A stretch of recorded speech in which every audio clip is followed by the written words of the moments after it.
Well, hello, my loves, and happy Sunday to you. So today I am just going with my gut. I don't have a plan. I have been wanting to create a couple of things, and I'm just going to do one of those with you today. Nothing that, I don't have a direction. I don't necessarily have a plan. But I do have a message that I need to tell myself. And I thought, if I need to tell myself the message, maybe you might need to hear the message too. So that's I'll share that in just a second. And I'll go over the supplies in just a second too. And it'll kind of explain where I'm going, hopefully. Maybe it'll explain where I'm going to myself. So before we dive into that, today, when you see this video, you'll have one more day to sign up for the early bird pricing for Howl at the Moon. Super fun, easy workshop for all skill levels. It's only $37 on early bird pricing. So you'll have one more day when you see this video to get that at that early bird pricing. Then new t-shirts are selling fast. So I had a different one on last week that said paint is my therapy. Really cute. This one says perfectly imperfect. There's another one that says show up, make a mess, and repeat, which is my mantra. So you can take a look at those. They're in the shop. I'll have the links down below in the YouTube description box. They're also great. I mean, we're coming up on the Christmas stuff. I can't believe, I'm already starting to think about what I'm going to be getting. So you can grab a shirt there for a gift. There's also gift cards in the shop. You can buy a gift card for somebody. And there's gift cards for the workshops too. So I forgot about that. But yeah, you could do that for gifts. But these make really great gifts, and they're fun. They're super fun. They're Bella Canvas t-shirts, and I love them. They're my favorites. So okay, that is that. Supplies and links will be below in the YouTube description box. I think that's it. Okay, so let's take a look. So I have out here a 12 by 12 canvas. This is a gallery depth canvas. I had one of these just sitting around, so I thought, you know what, I'm going to use it. And I'm going to do everything different today because that's part of the message for myself. So typically I start with paper. I'm not going to do that. It feels very strange. I'm going to paint first. Then the focal point is going to be all collage paper. And most likely I'm going to start with raw umber as my background color. Really kind of scary, in my opinion. And then I also have some craft paints out here because I did in our Q&A for the membership talking about alternatives for supplies. And craft paints are a really great alternative to the expensive paints. They're matte, which is what I love. They're opaque, and they're super cheap. So I thought, you know what, I'm going to use these. I had these out because I was demonstrating with them. I love Deco Arts products. I used to do art for them years ago, and I love their products. So I have, and these are very neutrals, lots of neutrals, burnt umber, and then possibly some olive green, but I'm not exactly sure just yet what colors are going to go in the background. I'm going to work from, so in I'm hoping that this is going to end up in the final as kind of the main focal point. But in this bottom butterfly, there's some really pretty kind of pale blue and that kind of olive green and some sienna. So if I put any colors in, it will be those kinds of colors. Very sparsely, nothing. I want this to be really, really neutral and grungy. So I have out here just a bunch of random selections of collage papers, all neutrals. And that's what's inspiring my color choices. So Lots of really good dictionary pages and all that kind of stuff. I have this collage paper right here that I thought was really pretty in my stash. So I pulled that out.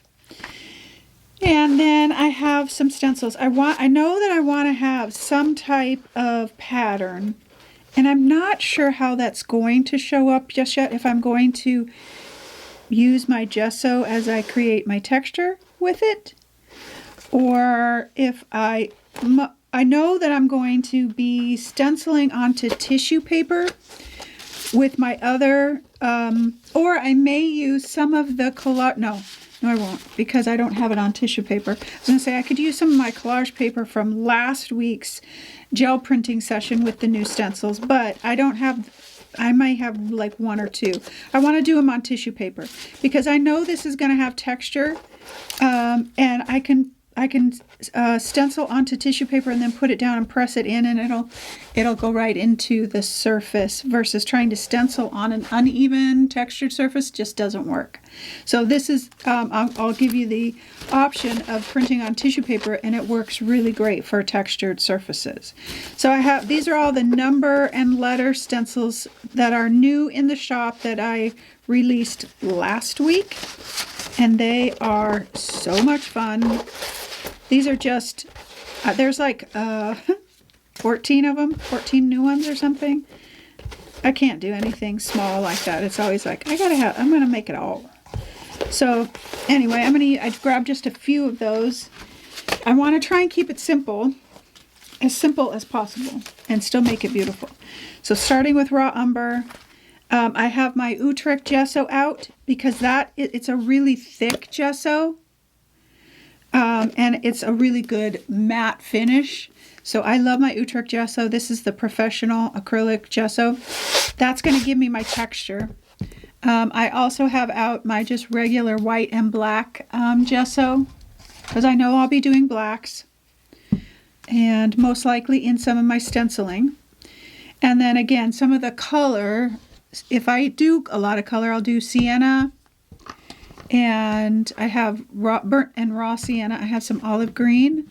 And then that pale blue, I'm going to have to do a little bit of experimenting on.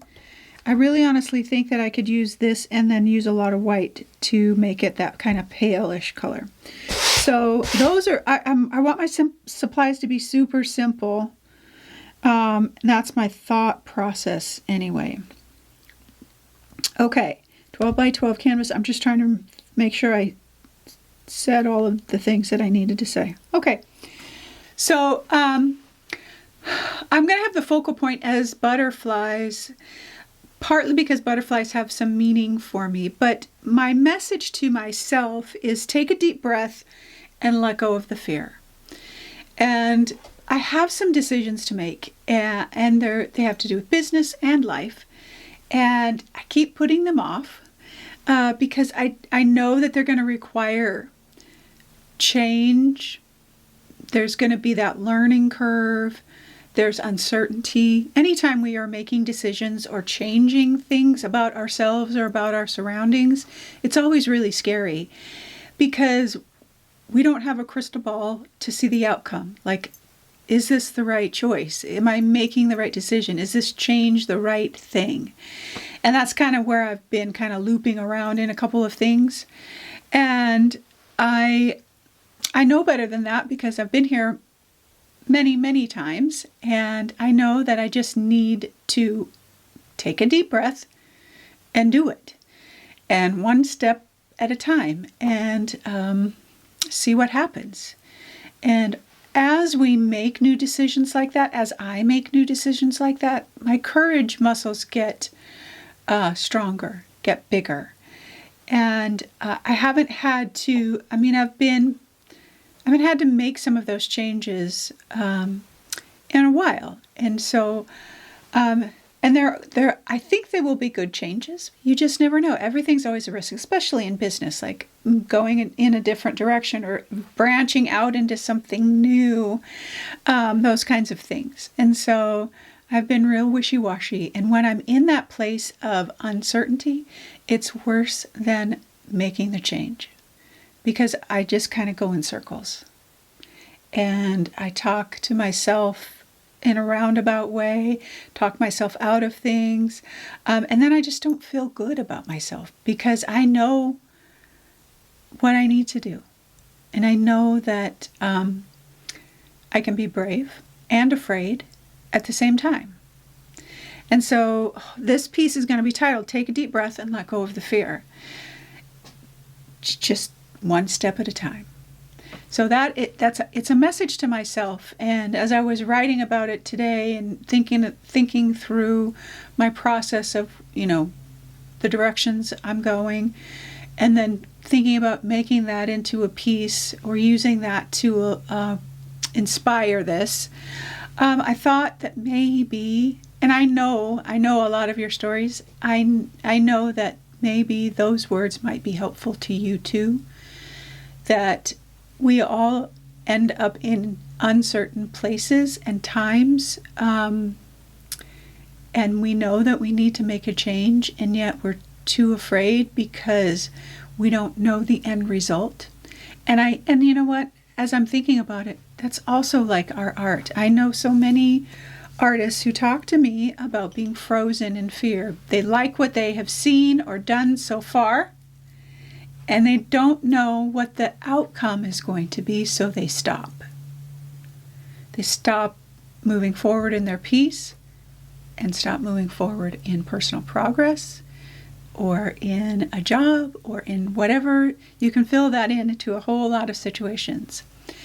And we just have to kind of muddle our way through. And there's excitement, and then there's unknown, and there'll certainly be missteps. And I don't want to say failures because I just don't believe in that word, to be honest with you. Nothing is a failure. It's always a teaching experience. So anyway, maybe you need to take a deep breath today, and you need to let go of the fear and do the thing that you have been thinking about or talking yourself out of, and just do it. You can be brave and afraid at the same time and take small steps. I give you permission. Make a promise to yourself and keep it. All right, my loves. Take a look at Howl at the Moon. Take a look at the t-shirts if it works for you. And then I hope your Sunday is restful and peaceful. I hope you take a deep, long breath today. And I hope that you always, always know that you are loved.